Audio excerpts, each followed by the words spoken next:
Have you ever noticed that some people your age seem to have a much richer social life than you? They are always surrounded by friends, receive invitations, and never seem to feel lonely. Meanwhile, you may be wondering why you feel so isolated, even when you have family and acquaintances around you. The truth is that there are 5 silent habits that are creating an invisible barrier between you and the people around you. These behaviors may seem harmless in everyday life, but they are actually driving you deeper and deeper into loneliness. If you continue to feel disconnected from people, even when you are surrounded by family and friends, this video will completely change your perspective. You will discover not only what these destructive habits are, but also how to transform them into bridges to deeper, more meaningful relationships. What amazes me the most is how small changes in behavior can result in huge transformations in the quality of our relationships. Stay with me until the end because I will reveal the most dangerous habit of all, the one that most people practice daily without suspecting that it is destroying their chances of genuine connection. If you don't correct these patterns now, you may spend the rest of your life wondering why you feel so alone, even when you're surrounded by people. Tip 1. Always talk about illnesses and problems. The first habit that is sinking you into loneliness is turning every conversation into a medical report. When someone asks how you are, you immediately start listing all your health problems, from your back pain to the medications you need to take. This behavior, although natural when we are concerned about our health, creates a heavy atmosphere around us. People start to associate us only with negativity and problems. Imagine that you meet a neighbor in the elevator and he always talks about his doctor's appointments, his aches and pains, and his limitations. Over time, you may start to avoid these encounters because you feel overwhelmed by so much negative information. The same thing happens to you when you turn every conversation into a health complaint session. To change this pattern, start to balance your conversations. When someone asks how you are, try to respond with something positive first. It could be something simple like the beautiful weather today, an interesting program you watched, or a new recipe you tried. Then, if you need to mention a health problem, do it briefly and always end on an upbeat note. For example, instead of saying that your legs hurt a lot, you could say that you're in physical therapy and that you're already feeling some improvements. This change in approach will make people feel more comfortable around you and will want to talk to you again. The direct benefit of this change is that you'll start to attract more light-hearted and enjoyable conversations, creating an environment where people want to be around you. Tip 2. Living stuck in the past. The second destructive habit is to constantly talk about how things were better in the past. You may not realize it, but when you constantly compare the present to the past, saying that everything was better, cheaper, safer, or prettier before, you are creating a barrier with younger people. This behavior also prevents you from enjoying the good things that exist today. When you only talk about how great it was when you were young, people may start to see you as someone who can't adapt or who only complains about the current world. Imagine a conversation where you are talking about a new movie and the person next to you only comments that movies from the past were much better, that nowadays they don't do anything good anymore. This attitude can make you lose interest in sharing your experiences with that person. The same happens when you do this with others. To break this pattern, start showing curiosity about things in the present. When someone talks about a new technology, a current television program, or a change in the city, try to ask interested questions instead of comparing them to the past. For example, if someone mentions a new app on their phone, ask them how it works and what it's for, showing genuine interest. You can also tell stories from the past in a positive way that connects with the present. Instead of saying that dances used to be better in the past, you can tell a funny story about a dance and then ask them what parties are like today. This change will make people see you as someone who is wise and experienced, but also open to learning new things. The direct benefit is that you will start to have much more interesting and diverse conversations.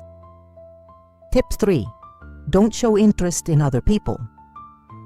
The third habit that is sabotaging your relationships is talking only about yourself without showing genuine interest in other people's lives. Often when we meet someone, we are so eager to share our own experiences that we forget to ask questions about the other person's life. This behavior makes people feel unimportant in the conversation. They may start to avoid you because they feel like you don't really care about them. Think about how you feel when someone only talks about themselves throughout the entire conversation without asking anything about you. You probably leave that encounter feeling invisible and unwilling to repeat the experience. When you don't show interest in other people, you are missing out on the opportunity to create genuine connections. To change this, develop the habit of asking open-ended, interested questions. When someone mentions that they went to visit their child, ask how the date went, if it was fun, how the grandchildren are doing. If someone mentions that they have started a new activity, show curiosity about how they feel doing it, what they enjoy most, and if they are finding it difficult.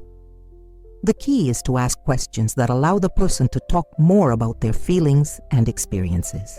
It's also important to remember details from previous conversations. If someone told you last week that they were going to the doctor, the next time you see them, ask them how their appointment went.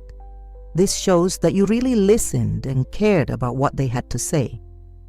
The direct benefit of this change is that people will start to feel valued in your presence and will want to spend more time talking to you. Now, I need to ask you something very important. If this video is helping you understand why you might be feeling lonely, help me too.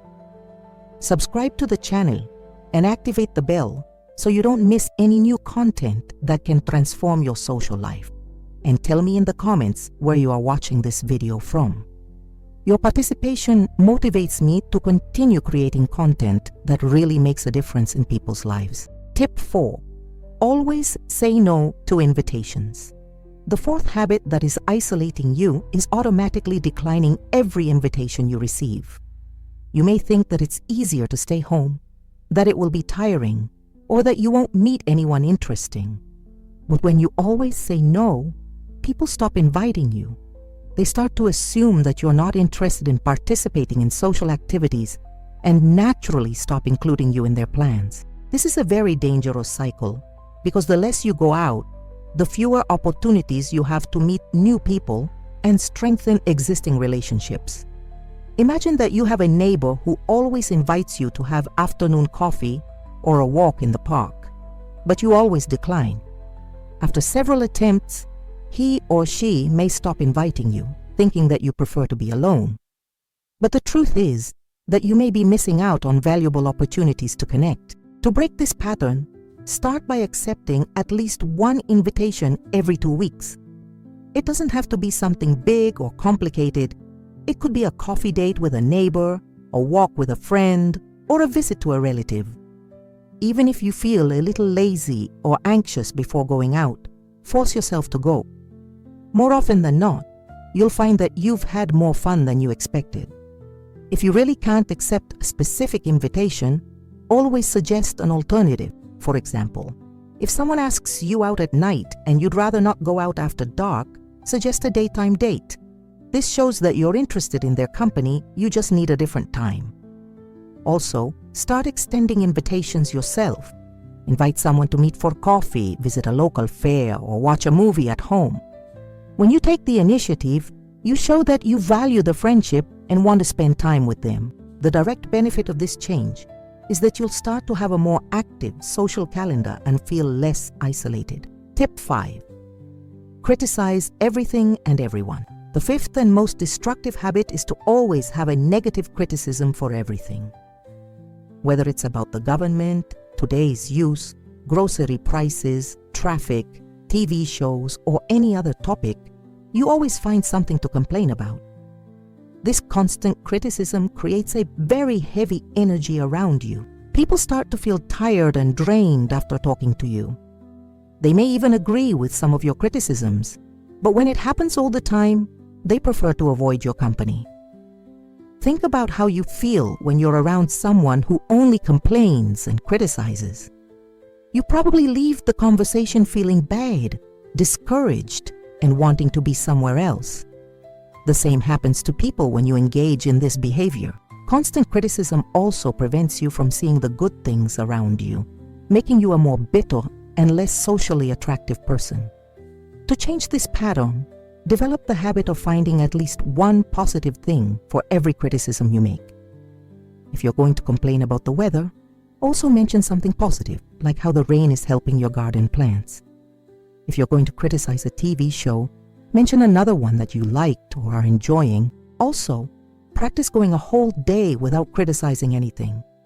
It may seem difficult at first, but you'll find that you can focus on the positive things even when there are problems around you. When you feel like criticizing something, try to turn it into a constructive conversation.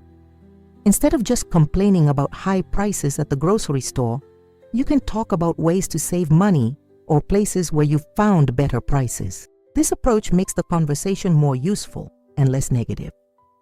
The direct benefit of this change is that people will start to feel good around you and will associate you with positive energy instead of problems and complaints. Now you know the 5 habits that could be sabotaging your social life without you even realizing it. Remember that always talking about illness drives people away. Living stuck in the past creates generational barriers. Not showing interest in others makes them feel unappreciated. Always saying no to invitations results in isolation, and constantly criticizing everything drains the energy of those around you. The good news is that all of these habits can be changed with awareness and practice. Start by choosing just one of these behaviors to work on this week. Don't try to change everything at once, because that can be very difficult, and you may give up. Choose the habit that you recognize most in yourself and focus on changing it gradually. Remember that building strong, lasting relationships is one of the greatest treasures we can have in life. You deserve to have special people around you, people who genuinely enjoy your company and who make you feel connected and valued. Loneliness doesn't have to be a permanent sentence in your life. With small changes in your behavior, you can completely transform the quality of your relationships.